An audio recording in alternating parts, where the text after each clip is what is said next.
My wife of 12 years asked for an open marriage, and it ended up opening the door to divorce court instead. I'm wondering if I have jumped the gun or have been reasonable here. We have been married for 12 years now. Things have always been great without any particular up or down. While life has always been a kind, sweet woman, and up until this, I thought the world of her. And then she went and broached the talk about open marriage. What if we consider opening up the marriage? Because all her friends did it, and it's 2024. I didn't get angry or anything like that. I just listened and offered my counters. I asked her for friends or influencing her into this. She said no. I asked if she already had someone in mind. She said no. I asked her to give me some time to think about it, and she agreed, stating we don't have to do it if I'm not up for it.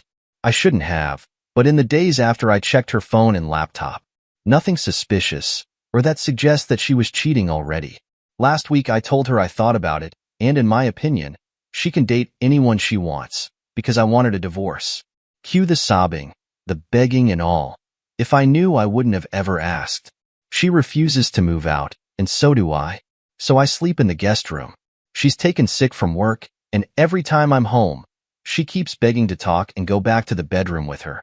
I believe her friends actually tried to influence her, and she didn't do anything at all, but this unraveled my perception of her. Was I too fast to mention divorce? Update. I wasn't jumping the gun. She was cheating, emotionally, and planning to do so physically. I checked her phone and computer, found nothing, but she came forward with a second phone I had no idea she even had. She thought I already knew. That's why she came out with it. Just as I was starting to regret my decision, her friends sweet-talked her into it. Apparently those open marriages are just their affairs. She thought it'd help that her conscience, if I went on with the open marriage. The things I saw are stomach-churning. She begs to be given a second chance, and a part of me is foolishly considering to give it to her. But it's not the right thing to do. I don't want to leave her, but I have to for my dignity, pride, and self-respect. That I love her has become irrelevant. Second cheating story. Feeling surprisingly better, despite pretty fresh wounds. Most of the posts on this sub are, understandably and rightfully, tragic stories. Mine is one of them, though I've noticed a shift in my mood this last week or so, and I wanted to share in case anyone else is also in the thick of it and feeling lost.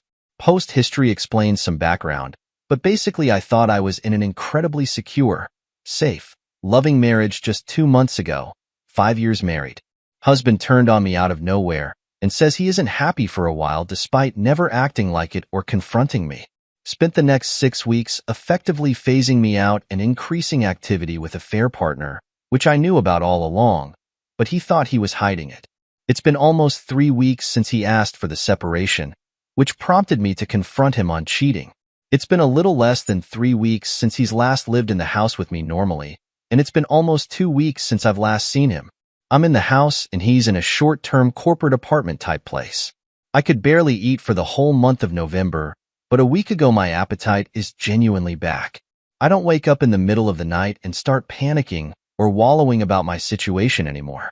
The constant pit in my stomach seems much lighter in the last few days, and I haven't had a really good cry in a few days also. What changed? I've been leaning on my support system hard and putting myself out there. Last week I spent each night talking to a different friend on the phone for like 2 hours each. Went to a fitness class, made plans with newish friends for the first time this weekend, and made a completely new memory. I went to a holiday party with a family member where I knew literally no one, and it ended up being really fun. Lots of nice people and again, totally separate from my prior life. I'm a homebody and sometimes avoid socialization. I'm a text or not a talker, but moving out of my comfort zone in this way had been super therapeutic. My husband's fancy work holiday party was this weekend and I was worried I'd have super FOMO leading up to it and on the actual day. But by the time the day arrived, I was actually relieved I did not have to be trapped at a party with an emotional abuser putting on the nice guy front for his colleagues. I don't want to be at a party with someone who has told me he doesn't love me. I have plenty of people who love me.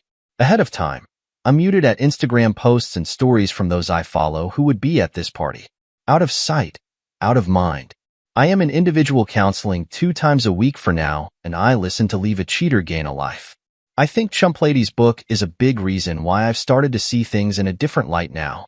The feelings of sadness, attachment, and longing for my husband have turned to ones of pity and disgust. Cheaters are repulsive. Cheaters are narcissists. Cheaters are selfish. They are not spouse material. I just need to see it for what it is now. Starting to tell my story to my friends and family has helped tremendously. At first, I was worried about judgment or damaging my husband's reputation in case of reconciliation, but my personal healing and well-being is far more important than my husband's reputation, which he has now damaged, not me. Don't be afraid to talk about your story. People have been so supportive. I've avoided seeing him, and I respond to the logistical texts he sends from time to time, and I never initiate first contact, minimal contact arrangement. I know I am far from recovered. This journey is not linear.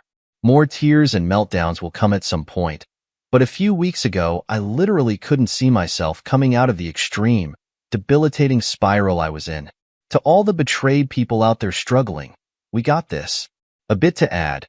He asked for a separation, but specifically said he was undecided about divorce.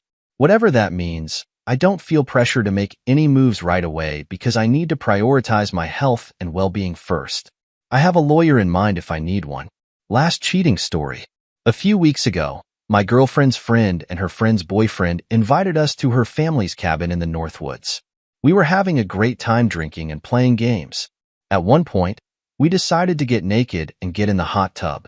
It was fun, but after about 10 minutes, the heat wasn't too keelers started to get to me. I left to go to the bathroom. I got sick and went to lay down for a minute, but it must have passed out. I woke up a couple of hours later when my girlfriend came to bed. She was just wearing a towel and dropped that before climbing in bed. I called it up with her and started rubbing her, but she grabbed my hand and pulled it away, then went to the bathroom. I heard the shower turn on and she came like 15 minutes later and started kissing me. Then said she just wanted to clean up first. She gave me a BJ but didn't want to have sex. Am I just being paranoid, or did something happen while I was passed out? Update. I did confront her and took some advice from the comments. I told her I talked to the other guy, and he already told me everything, but I wanted to hear from her. So she told me everything basically. Her friend and the boyfriend started fooling around in the hot tub, and eventually, my girlfriend ended up joining and they had a threesome. Not too surprised considering how I left them. I never intended to be away that long, but doesn't excuse anything. After she told me all the details, I told her we were done and left. She's been texting, apologizing, but too little too late.